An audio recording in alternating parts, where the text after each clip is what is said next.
ایک نوجوان آیا بابے کے پاس اور کہنے لگا کہ مجھے کوئی روحانیت کا کوئی عمل سکھا دیں.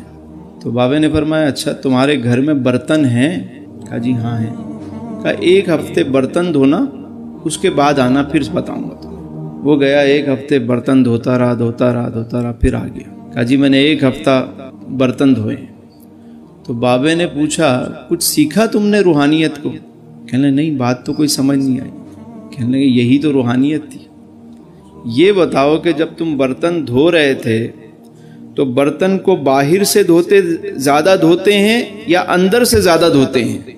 اس نے کہا کہ اندر سے زیادہ دھوتے ہیں. کہ بس یہی راز ہے روحانیت کا. سبحان اللہ سبحان اللہ.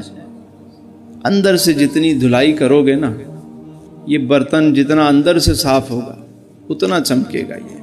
اور پتہ ہے اس کی دھلائی کون سے پانی سے ہوتی ہے؟ آنسوؤں سے ہوتی ہے.